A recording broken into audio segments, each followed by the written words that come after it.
That's one of the biggest bummers about having to go back to work for me, is the shoe situation.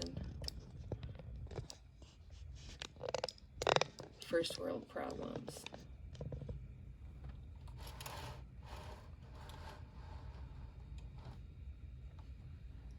Okay. So, let me see if I can come up with one off the top of my head. Aqueous.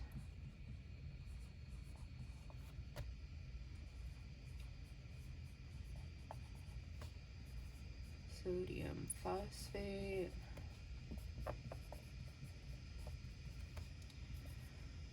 Reacts with calcium. The aqueous means that dissolves in water, right? Correct. You see that? Okay, good. With calcium chloride to form solid calcium phosphate. Oh, I'm sorry, you guys. Can you read that still? And aqueous sodium. Oops. That's how my brain works.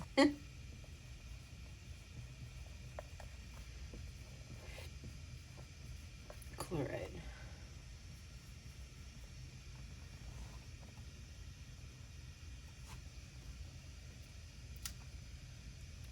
All right. So, start off with our reactants, right? So our reactants are these. Somebody have a question?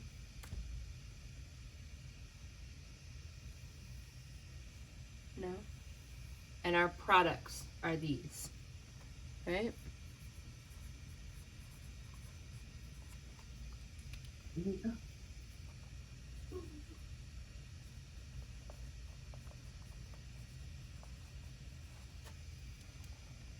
Okay.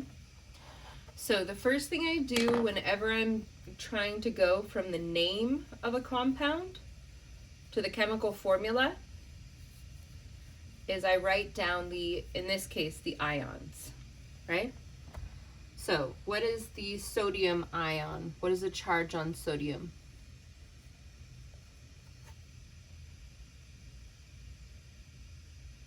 +1. +1. Right? Na plus. And what is the chemical formula for phosphate?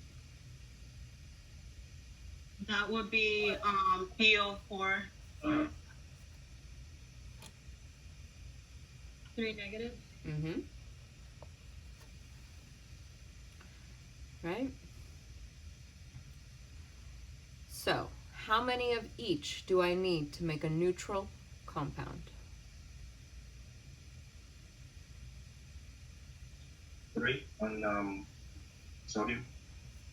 So I need 3 sodium for every 1 phosphate.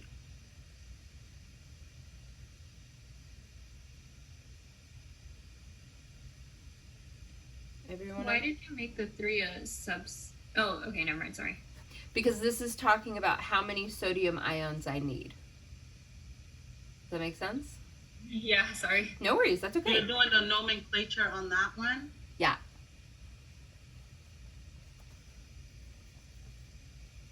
So now for the second one, I have calcium, which has what charge? Sorry. You guys, my brain's getting squishier by the second. Positive 2+. 2 plus. Then I erased it. Like that was going to change the fact that I just wrote it down. Anyways. Okay. And then chloride. Let's see if I can do it without writing. Would it be 2 negative? Chloride. 1 negative. 1 negative. 1. Oh, okay. It's -1, right? Because that one is in the row right before you get to the noble gases, Okay, right? yeah. So it just needs 1 extra electron. So, how many of each of these do you need to form a neutral compound? Calcium 1. Somebody I have a can't question? do it by the top of my head. I have to do that. And No worries. chloride 2. And 2 of these. Right?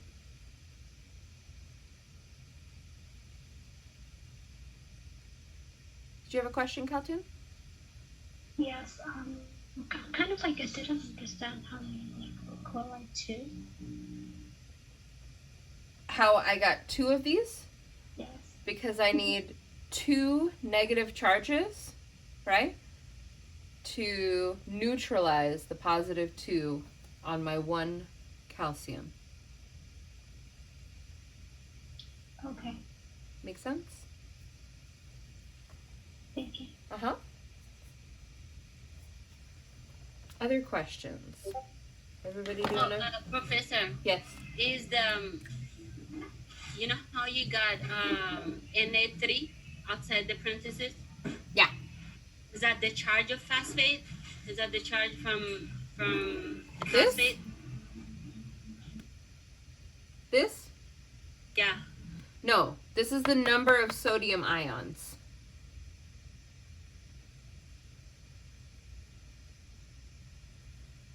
The charge of phosphate is up here, right?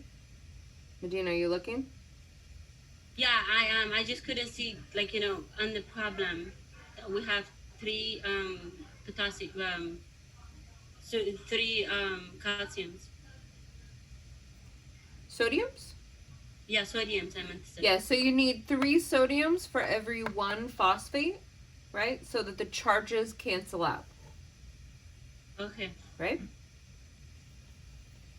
See, it's a good thing to review, right? That's why I do this in the homework. It's a pain in the ass when you're doing it on the homework, but it hopefully helps click things together. I'm very... Is there any way we can do this like a bit easier? Because the way I do nomenclature is I literally, you know how you said start by 1, right? I literally take that long to do it. That's totally... Where I start by 1 on each. That's totally fine. That's totally fine. We'll do that way for the next one, okay? Okay. Yeah. Sorry, I didn't mean to leave you out in the cold.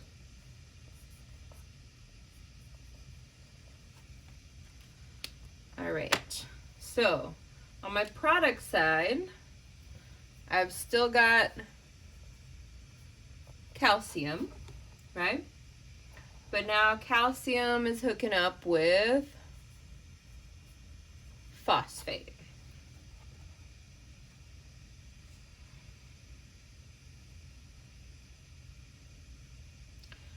Calcium 3. So let's do it the mathy way. So if we have a +2 from calcium, and we start off with 1 of them, and a -3 from phosphate, and we start off with 1 of them, do we get 0? No, -1. We get Now negative. you have to add the positive. So we're going to need more positive, right? So if I make this 2, does that equal 0?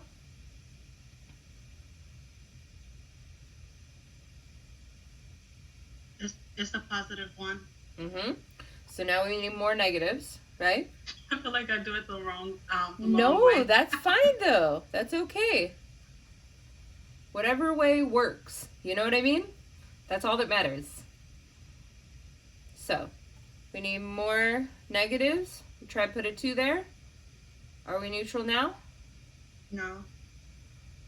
-2.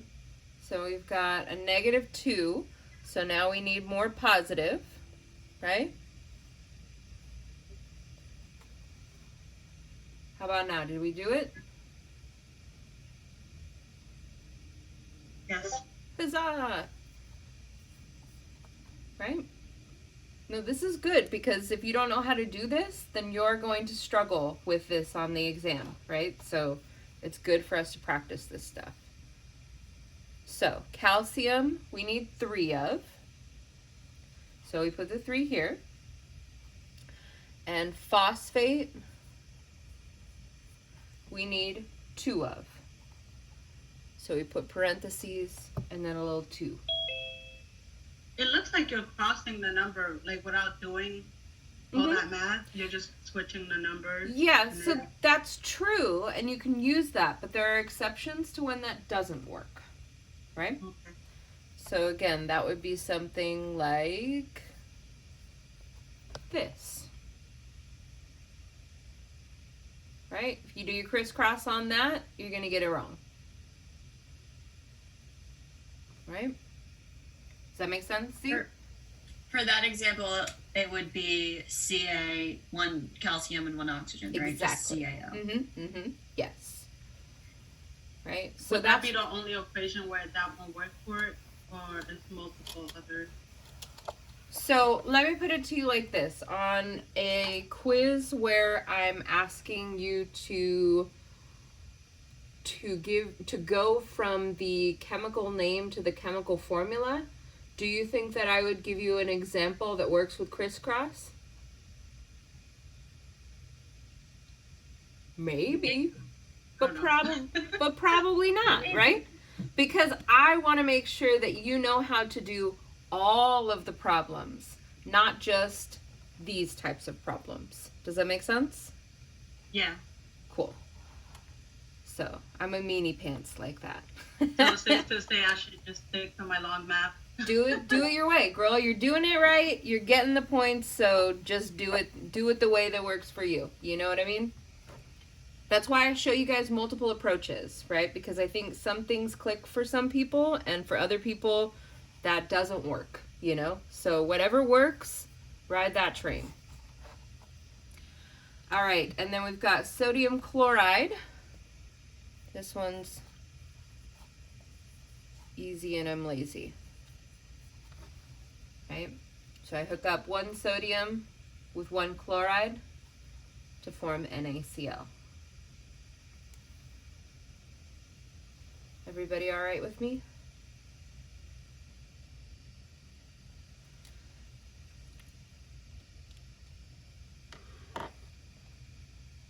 We're okay. So now for the balancing part, I'm going to do something that might be annoying for you guys, but I got to get rid of all of these phases because they're making it so that I have more than 1 line and I can't handle that.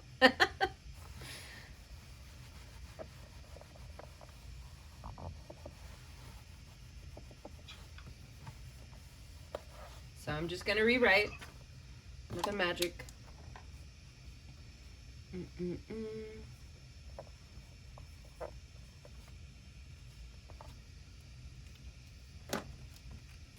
Are you guys annoyed by my obsession with color coding? No, it's very helpful. It's funny. I do my notes because then it's just like it looks boring and it doesn't jump out. Yeah. Yeah, I'm the And same. Professor, are you using the maternity underwear to erase the whiteboard? Way to call me out on the recorded video. I told you that's what I was using it for. Aaliyah, she had to be the one, right? I don't know if I was here where you said that, where I walked out. I purposefully said it and then turned off the video and deleted that video. Good thing you're not recording this one, I guess. I am. Wow. That's why I said, come on, Aaliyah. That's okay. I don't care. If I cared, really, I wouldn't do it. So, whatever. It's who I am, you know? The closest thing that can erase something that I'm not going to use. Maternity underwear. What was I doing with my life? Oh yeah, I remember. Balancing equations. Okay, so when we balance equations, we always want to put all of the components that are in the reaction down the middle of the reaction arrow, right? So when you're dealing with polyatomic ions, I am telling you right now, you do not want to break the polyatomics up, okay? Keep PO4 together. If you don't, it will be a huge pain in the ass, especially if you have more than one polyatomic ion, more than one different kind. It will break your brain if you have to break these up, and you do not need to, so why bother? Okay? Does that kind of answer your question, Z, a little bit? I'm sorry, my son was making noise.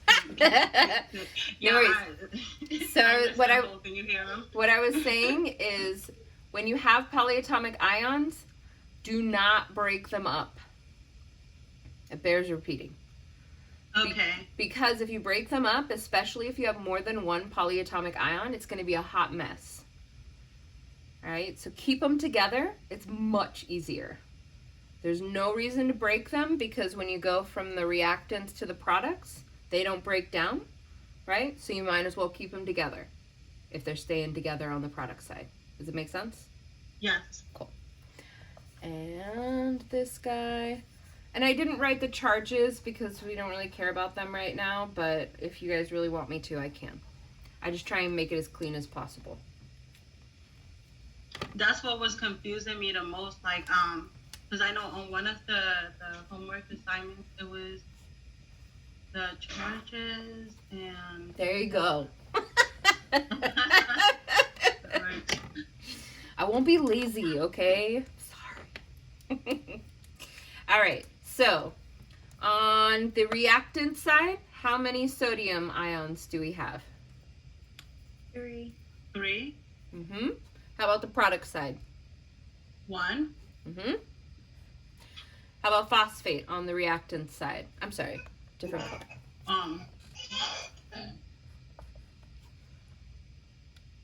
Okay. 1.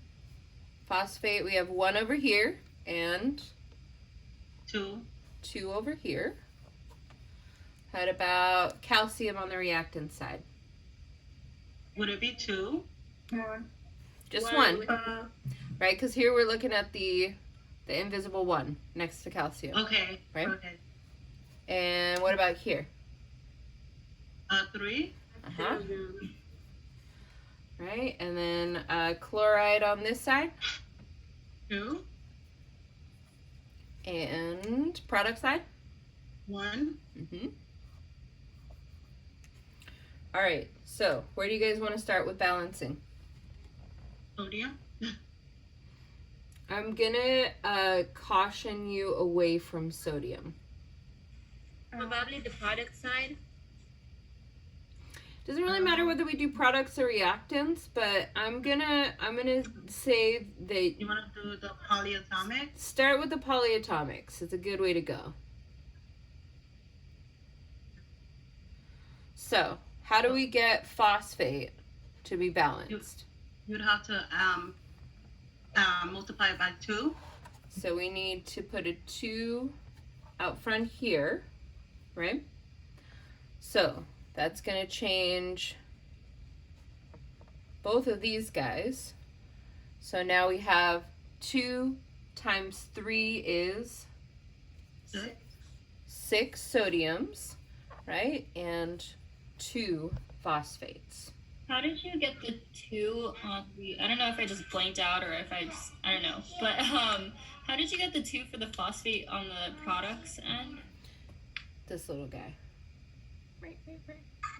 But if it was just a regular PO4 on the reactant side, where did the 2 come from? So what we're doing here is balancing it. It's not balanced yet, right? So we have unequal numbers of all of the components in the reaction, and what we're doing right now is trying to figure out what coefficients can we put out front to make it balance, right? Now we can't change the chemical formula, right? So the way that I think about this is like a recipe, right? These are our ingredients, and this is what we're trying to make. We can't change what the ingredients are, right? I can't make an egg not an egg, right? I can't change that. But I can change how many eggs I add in my recipe, right? So that's what we're doing with these coefficients. I don't know who asked that question, but did I answer your question? That was me. That was me, Rochelle. Oh, hey. I'm just confused as to where the 2 subscript on the products end came from. So I understand like the coefficient on the reactant side and how you're balancing out the sodium, or no, sodium phosphate. And that's why you put a 2 as a coefficient, but I'm not sure where the subscript for the phosphate This one came from. This one? Oh wait, is it because calcium has a 2+ charge? Oh, okay, thank you. No worries, that's okay. It's a lot of moving pieces. Everybody still okay? All right, who do you want to do next? Sodium looks intense. Our phosphates are balanced, so we Our can, phosphates are balanced. You can do whatever you want. Yeah.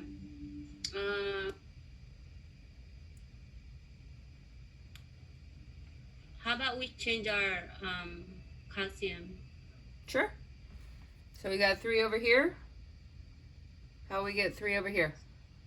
So multiply the reactant side by 3. So if we put a 3 out front here. Right, now I have 3 calciums. And how many chlorines, or chlorides rather? We're gonna have 6 chlorides. Exactly. 3 times 2 is 6. Okay. We can begin on our calcium on the product side. Oh, no, wait. Not the calcium, because we balance the calcium. Calcium's good. You have to do sodium. Sodium, yeah. So what do I want to do over here? Multiply by 6. So I want to put a 6 out front here. It's gonna give you 6 sodium on the product side. And it's gonna give you 6 times 1 is gonna be 6, yeah. Now it's balanced. Nailed it.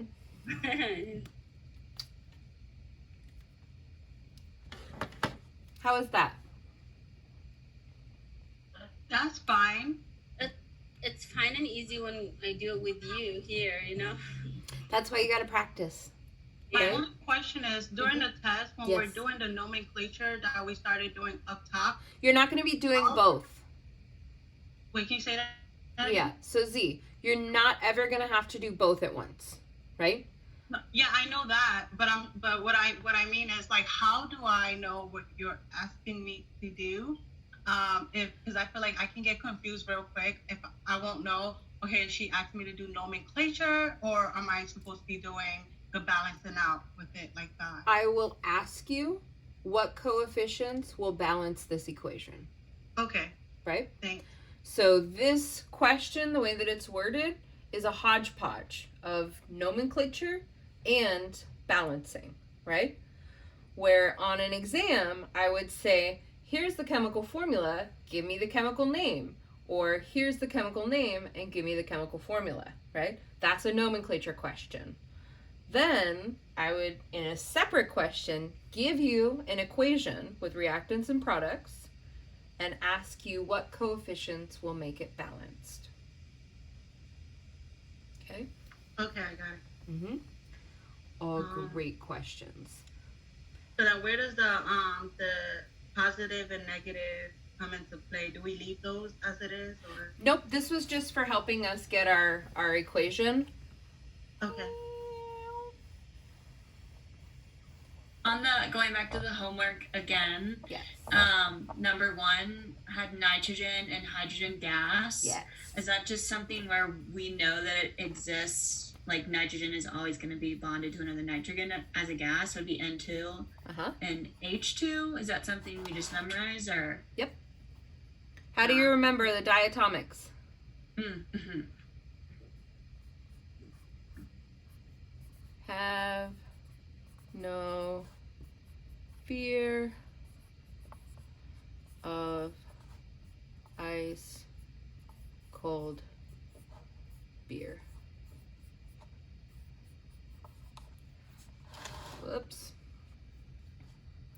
H2, N2, F2, O2, I2, Cl2, and Br2. Sorry, that got really messy really fast. Right? But just to reiterate, Avery, I wouldn't do that to you on an exam. Do you go by Avery or Lee?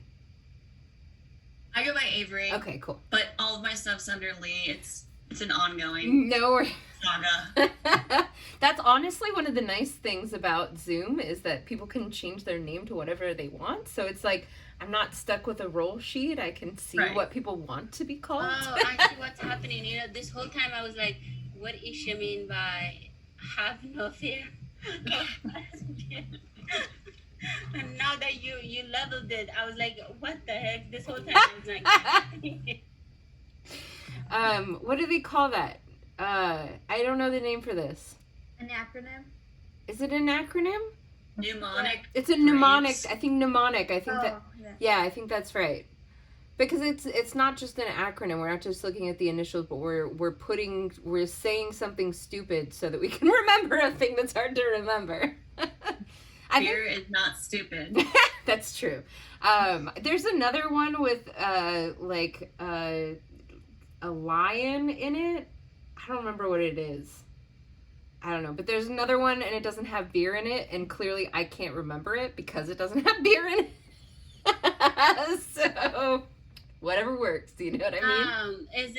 is this next to ice? Is it iodine? Yes. Mm-hmm. Okay, got it. Thank you. Yep. Hydrogen, nitrogen, fluorine, oxygen, iodine, bromine, and chlorine. Yeah. I also see on that same homework on question C, Mm-hmm. for lithium, there's 2 there. By lithium sulfate reactant with silver nitrate. Why is there 2 by lithium? Is it number 2? Because sulfate has the 2 minus attached to it, I think. Yes, that's correct. Did you catch that, Z? Yeah, okay, yeah, I see. Yeah, because of the charge on the polyatomics. So do we always put the 2 minus on the front? Because that's where it gets me a little confused. Like, do we always put the, trying to see where I can answer this question. Oops, I don't need this anymore either. So whatever charge it have on there, we always put it on the middle, like by the first, initial. Do it the way Because polyatomic after. Do it the way you normally do it, Z. Don't get yourself. Would you mark me wrong if I don't put the 2 there? Yeah, I mean you gotta have the right chemical formula, right? Yeah. Okay. So yes, there's a right way to do the nomenclature and there's a wrong way, right? Whatever makes it be neutral, however many ions you need in order to make the net charge 0. Oh, I'm being slow right now. I forgot we have to do It's all good. nomenclature on that one. Oh, It's all good. It's all good. Yeah. No worries. But you see what I'm saying though? Like these things are all interrelated, and I think for the homework, when you're sitting and doing this stuff at home and you have the polyatomics there, this is an easy way to help you study that, right? To help you remind you of how to do that stuff. But again, on an exam, that's a brutal question. I would not do that to you on an exam. So honestly, I tried for a couple of semesters to not have people memorize the polyatomic ions. And what I found happened was they weren't able to get nomenclature down without knowing that stuff off the top of their head. So. Let me talk to him. I'm going to mute you, Medina. Okay. Oh, sorry, I was not muted. That's okay. That's okay. So what I think would be a good idea, and you guys are totally welcome to tell me to F off, is to try and do at least one problem from chapter 6. Yeah? Yes. Sounds good. Cool. So, what I'm going to tell you right off the bat is that there's going to be some gaps in knowledge for those of you who haven't started watching these chapters. So bear with me because I cannot define everything and solve a problem in 20 minutes. That's not going to happen. So what we're going to do is we're going to start off assuming that you know about the unit of a mole, and that when I say molar coaster, you have some idea of what I'm talking about. If that is not currently true for you, that's okay. You can come back and watch this video later, okay? So, molar coaster is just another ridiculous thing that I do to help you guys remember going from grams, which is a quantity that we can measure in the lab, right? To moles, to atoms or molecules.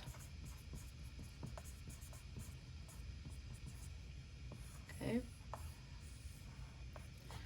So, the piece of Did you say atoms over molecules? or, Okay. Right?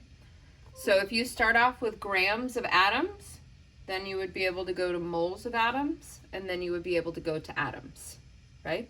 If you start off with grams of a molecule, now you have to go to grams of a molecule, from grams of a molecule to moles of a molecule to molecules, right?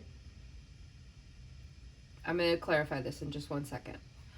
So in order to go from grams to moles, what piece of information do you need? Molar mass.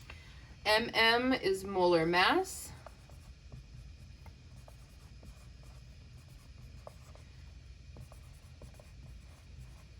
And this is just all atomic weights from all atoms in the compound.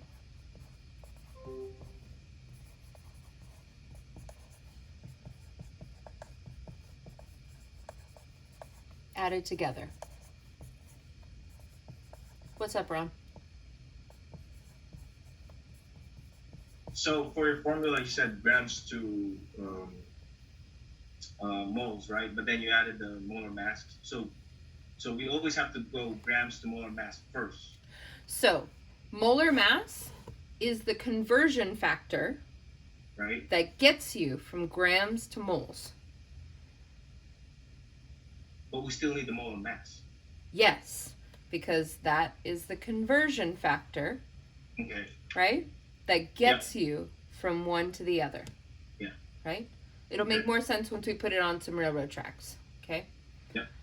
So then to go from moles to atoms or molecules, you need Avogadro's number. It's actually Avogadro. I should probably say it right for some of you only hearing it for the first time. Avogadro. Sometimes I think I'm going to accidentally write the word avocado. Oh, do you guys familiar with the number sign as meaning the number sign? Yes. That I know for sure. Yes. I'm like, it's not avocado hashtag. But I feel like we're not long for a world where that's not a common piece of information that people have. Okay. Anyways, I'm trying to Avogadro. figure out what's the N So- on your lecture. This one?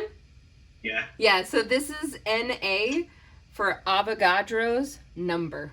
Don't ask me Right. why. That's what it So why is it not AN? would make more sense. Yeah, I don't know why. There's, I don't know. I think it's because chemistry is word language. It is a weird language. Yeah. I think it probably has to do. I don't know.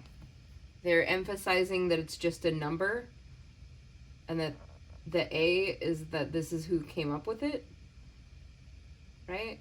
So Avogadro's number is not totally, but it's pretty arbitrary, right? It's just a number that was convenient to allow atoms and molecules to come talk to quantities that we can actually measure in the form of grams, right? So it's really just a convenience tool, right?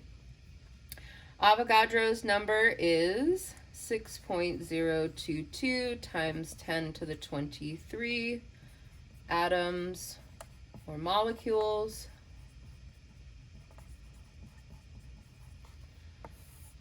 per 1 mole. Okay. Now I'm going to make you guys mad, and I'm going to tell you that the word molecule is abbreviated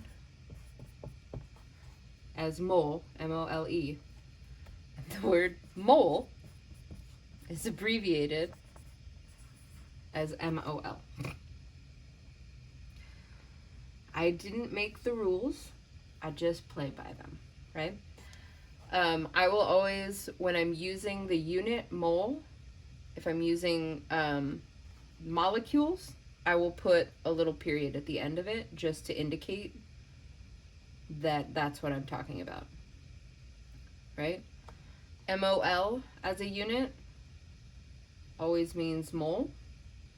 And if I'm asking you to solve for moles in a problem, I will put in parentheses next to it MOL.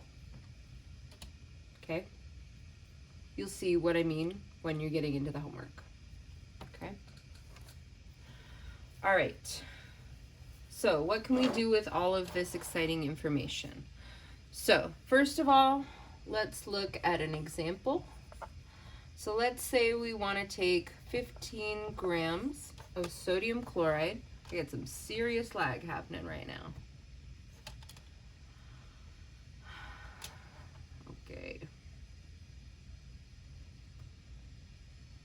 And I want to see how many moles of sodium chloride are in the sample.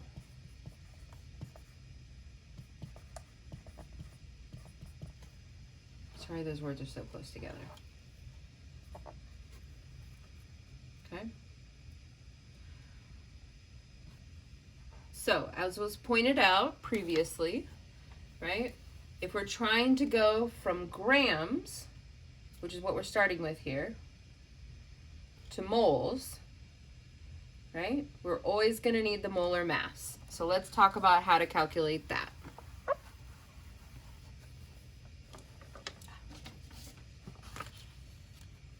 Remember this guy, our old friend, right? So, molar mass is just a fancy new way of saying the atomic weight, right? So, the atomic weight for sodium is 22.990.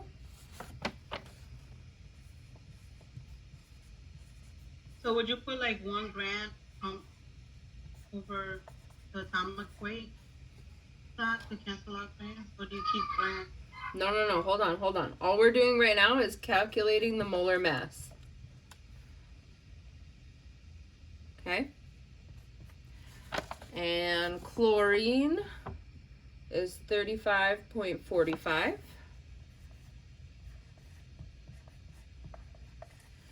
grams per mole. Okay? The unit of molar mass is always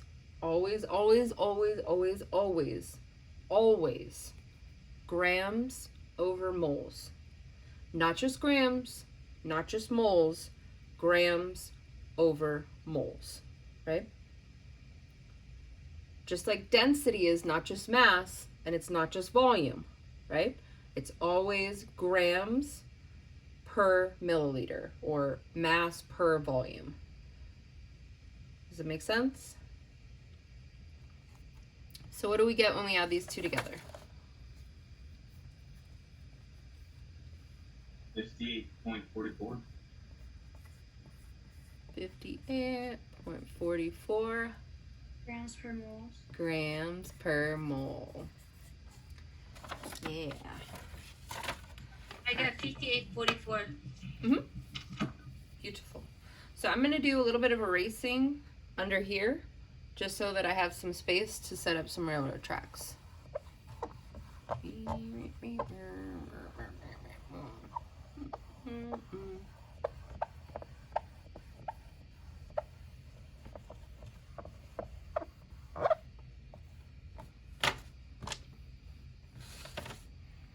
Every time I'm erasing, I feel Aaliyah looking at me with... Just kidding. But not really. Okay, so we always want to start with what we're given, right? And we're just putting down some railroad tracks like we know how to do. What unit is going to go on the bottom here? Grams. So we know we're grams. So we're trying to get to moles, right? Oh yeah, so we're gonna put gram at the bottom. So we need grams, right? 58.44 grams of sodium chloride per 1 mole of sodium chloride. So grams of sodium chloride cancel out. And what do we get?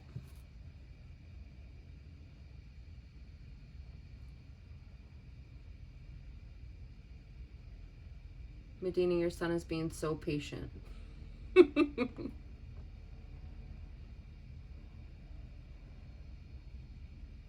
it be 0.67? Say that again for me. Well, I got 6, but then we converted to like 2.57 times 10 to the first power.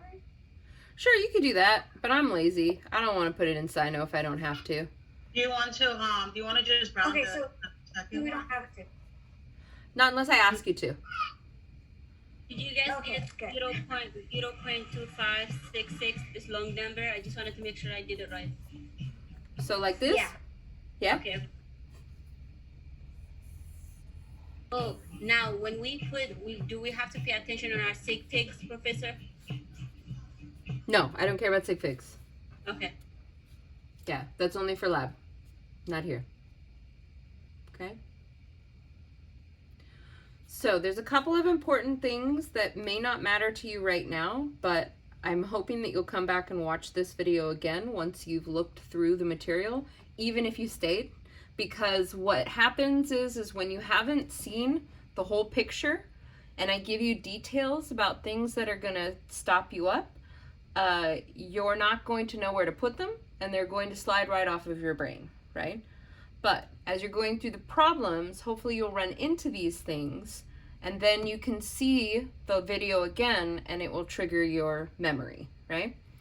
So one of the big mistakes that I see students make when they're doing molar conversions is they want to go all the way, all the time, right? You do not always need to use Avogadro's number. You do not always need to get to atoms or molecules, right? It's all about what the problem is asking you for, right? So you have to go back to your systematic way of solving problems where you say, what is the problem asking me for? What information am I given? And then now the additional piece is, what conversion factors do I need to go between these things, right? So there's one piece of the molar coaster that we're missing here, and I just want to touch on that really quickly. Is it okay if I erase? That's okay. So,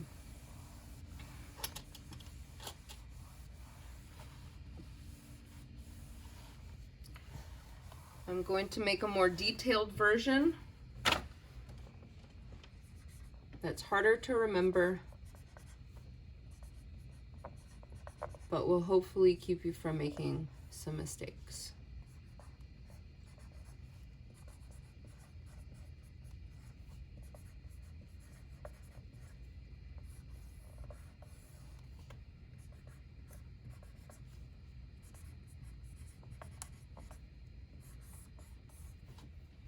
So let's say instead of going all the way to, I'm sorry, I didn't realize you guys can't see. Instead of going all the way to atoms, maybe you want to go from moles of atoms to moles of a molecule.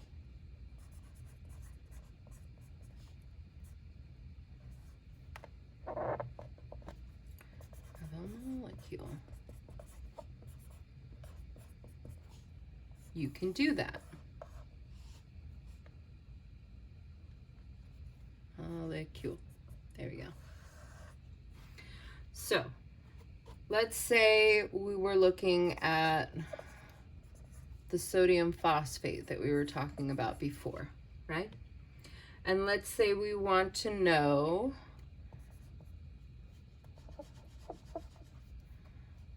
in 2.5 grams of sodium phosphate, how many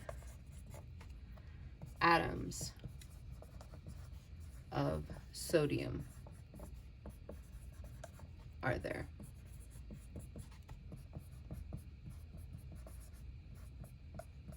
Right? So I'm going to round out this table. Grams of molecules.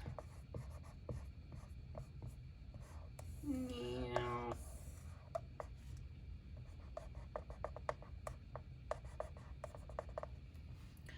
And molecules. Now, the pieces that you need to go between these here and here are the same. Still Avogadro's number, still Avogadro's number. Now this is going to be the molar mass of the atom, which is directly off the periodic table. This would be the molar mass of the molecule. All right? So, to go between moles of atoms and moles of a molecule, you need what's called the molar ratio. MR.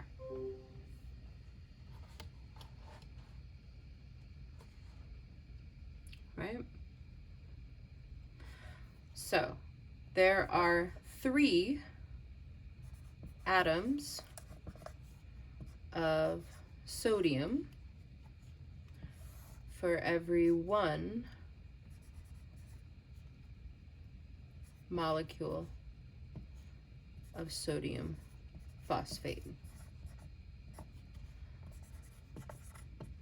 This is the molar ratio. Okay? Can you explain that a little more? Why? So, 3 moles of sodium for every 1 mole of, I'm sorry, I'm mixing my language here. I can do better. There we go. Mole of sodium phosphate. Right, so we're looking at the chemical formula here, right? See how there's a 3 right here? You with me? So 3 of these guys for every one of these guys. Does that make sense? So for every 3 atoms of sodium, there's 1 molecule of sodium phosphate. There are 3 moles of sodium for every 1 mole of sodium phosphate. These 2 conversion factors are equivalent, right?